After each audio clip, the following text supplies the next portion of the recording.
Alright everybody, so this is going to be part 2 of the feeding video, and today we're going to be talking about granular feeding, okay?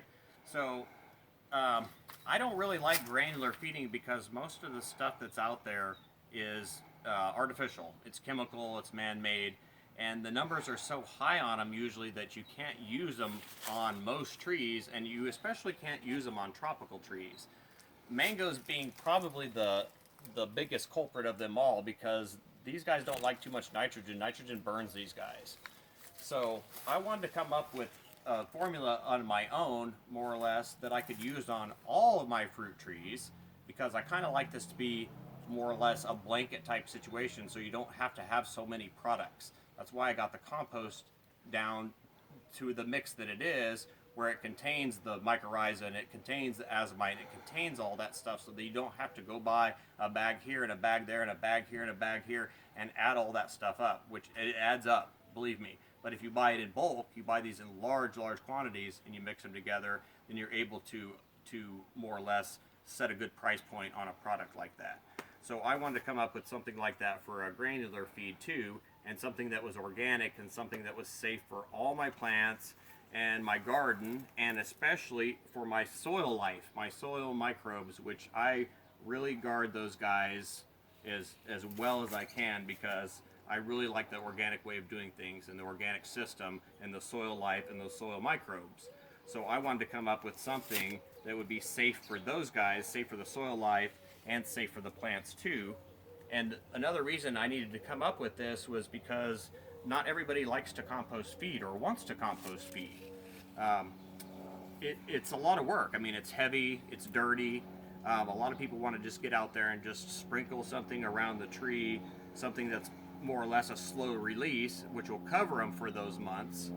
Which also you can do the same thing with this granular feeding as you do with the compost. So if you're going to do it 3 times a year, you would put on the appropriate amount, and I'll list the appropriate amounts. I'll do a screenshot of more or less the instructions.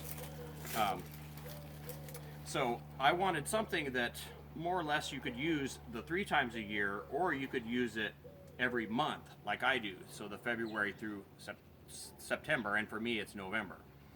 And so you would do the same thing. You would cut it back by 1/3 the amount, and you would just sprinkle on a little bit all the time, which to me more or less binds to the whole consistency thing of having fed a little bit here, so that they're processing that every 21 days, and it seems like they grow really, really fast here. I mean, some of these trees are just ridiculous. Like the mulberry behind me, this one's 2 years old from a seed, and that thing is like 25 feet tall. So this stuff just grows crazy fast if you fix the soils and if you feed the plants and if you give them plenty of water. So we're going to feed this mango tree here because I want you guys to know that this stuff doesn't burn and it can be used on all your plants, your figs, your Barbados cherries, your citrus, any of your tropicals, things in pots, things in garden beds. So 1 pound of this covers about 12 square feet of garden bed. Okay, and then I'll give the instructions later as far as trees, because trees go by size and they kind of go by situation too. So for instance, like this mango tree here, I have access to the full drip line on this one. Okay, so I'm going to sprinkle some of this on, and you can see what's nice about this is I've already added not only the fertilization components, which are poultry based, but I've also added the micronutrients to this and mycorrhiza. I mean, you can see the dust down here at the bottom of the bag. So not only are you feeding them, but you're adding the mycorrhiza, the mycelia back to the tree and back to the soil, because it gets knocked down in the wintertime, especially if there's a really cold winter. If we get a really cold winter, it knocks that down. So you want to re-inoculate the plants. And you want to give them the micronutrients because, like I said, they're going to come onto their fruiting, so they're going to really need that extra boost. Okay, so I'm going to go ahead and I'm going to sprinkle some of this around the drip line on this one, and then we'll go over a couple different planting situations. So more or less, I take this, and so these bags are 1 pound, which is approximately enough for this guy.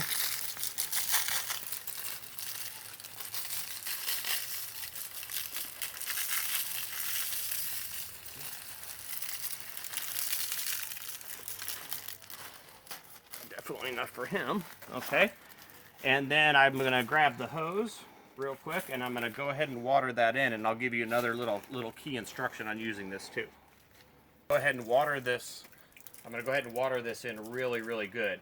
And I'll tell you a little trick, a key to doing this, but the day before you do the fertilization, go ahead and water all the trees. Because what that's going to do, it's going to pre-wet the soil, and it's going to take the water down really, really deep. Then when you fertilize, and you go ahead and you water this in, what that's going to do is that's going to force that down much, much deeper, because you've already more or less lubricated the pipes, per se. So now this has an avenue to travel down much, much faster.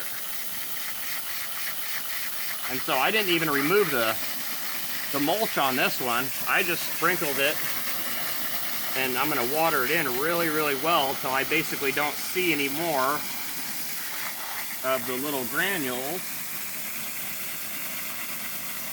And I know they've fallen down between the mulch to the tree.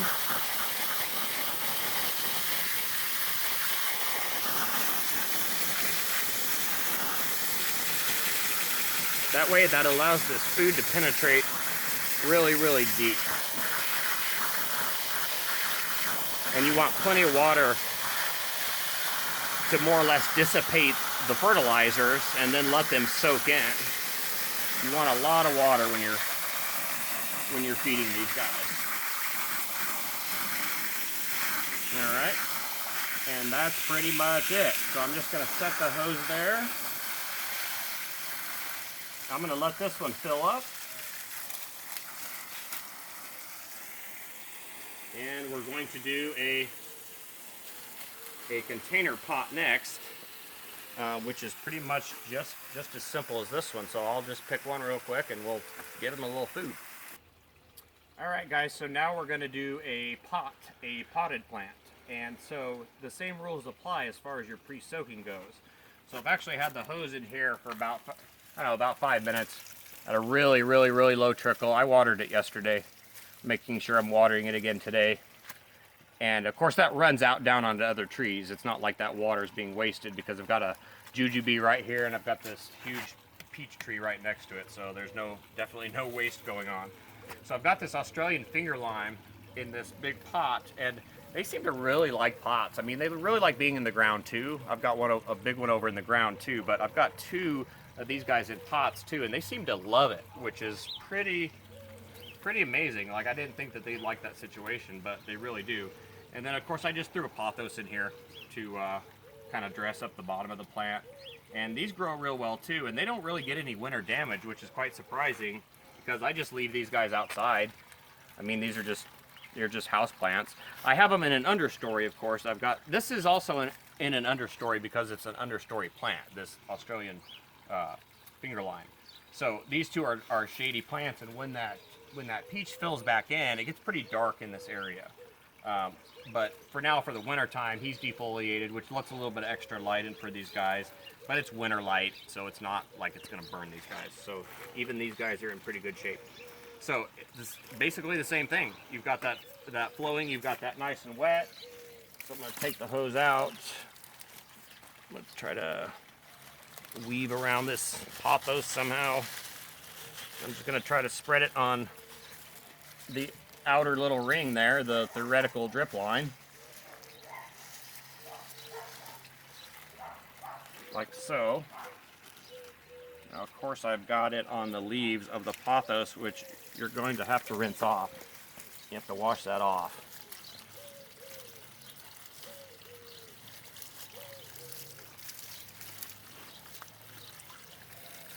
Alright, and then I'm just going to give him a nice little soaking again.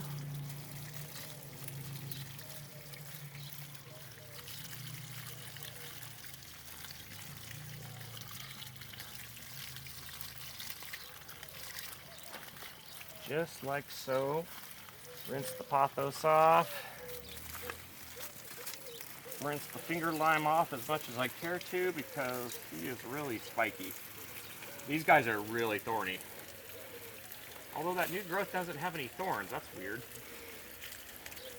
Alright, so the bottom of the tree is really spiky. The top of the tree seems to not have any, for whatever reason. Okay, anyway, so that is it on container granular feeding. So the next little section of the granular feeding is, we're going to go back up to the front there, and I'm going to do a double feeding. So I'm going to use the Aztec Gold with the granular, and then a little bit more Aztec Gold on top of that. And I'm going to see if I can get some crazy boost out of these guys this year. So I'm going to just pick another plant, and I'm going to grab a couple helpers on this little section, but we'll just continue this granular here in just a second. All right, so I wanted to do a little caveat to the granular feeding real quick before we actually go do the Aztec Gold granular sandwich. So every situation is not exactly the same. So see this starfruit tree that I have here right in front of me? Well, I've got these right up against the house, so I've only got theoretically half of the drip line exposed. So in a type of a situation like this, I'm gonna have to cut it in half of what I would normally do.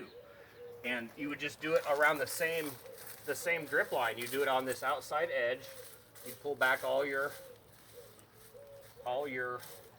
wood chips.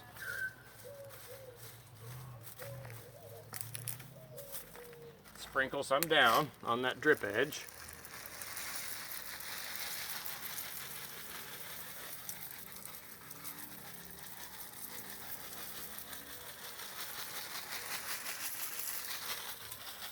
And then put the chips back.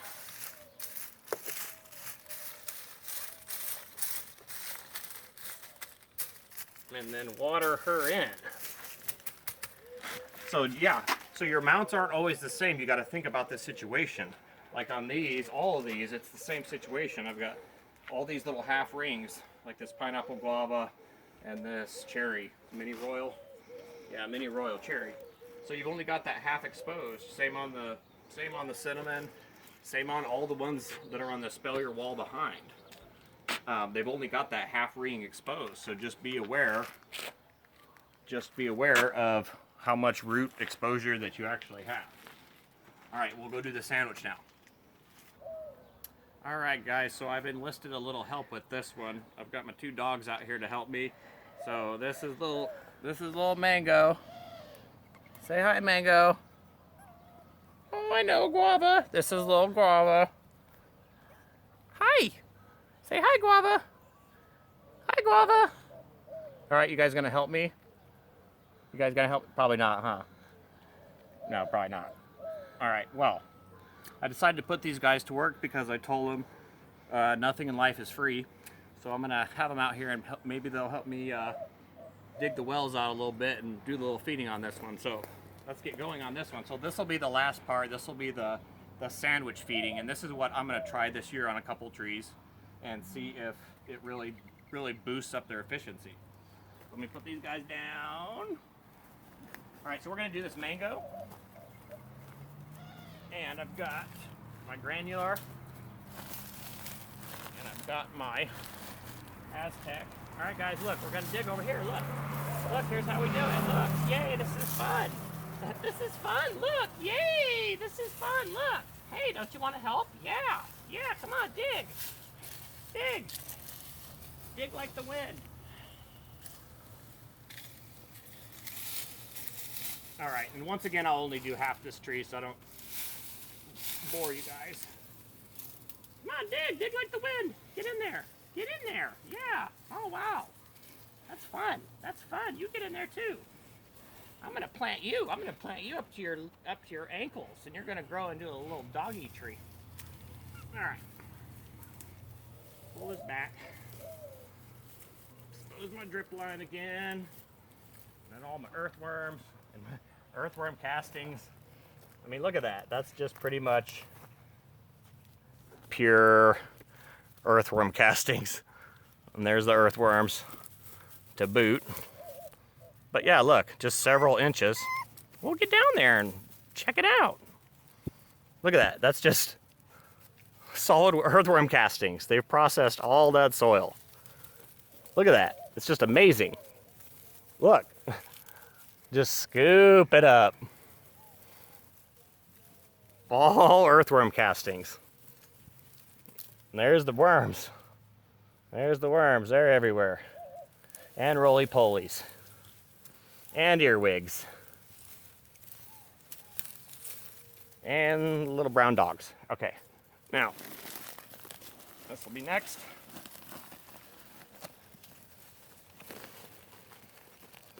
Put down a thin base. Do. Do. Thin.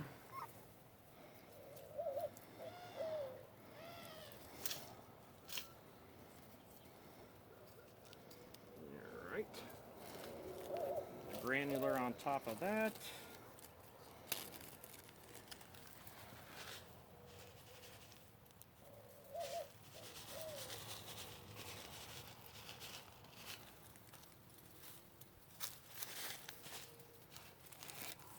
I know.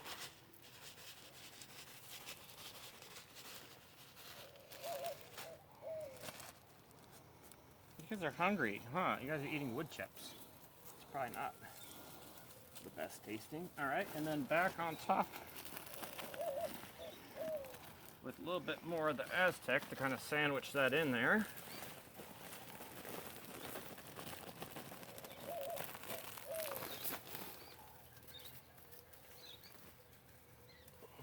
Okay.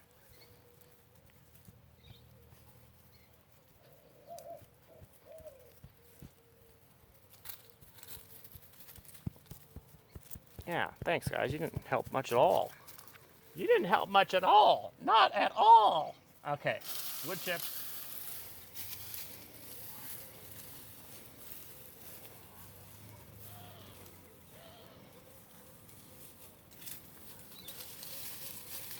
Real thin at the trunk. Make sure you keep that trunk clean and dry.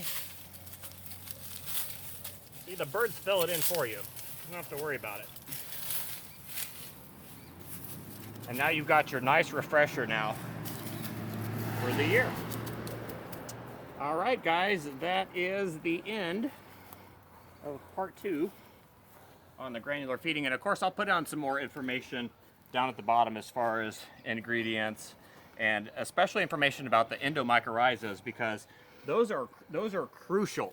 Those are very crucial on fruiting plants, and they coexist with 90% of the trees and especially fruiting plants on the planet. So that connection has been made years prior to us. So you definitely want to check out that chart and check out the information and then kind of go from there. And then the next video I'm going to do for you guys is a liquid feeding, and then I'll do a foliar feeding. All right, guys, thank you for watching.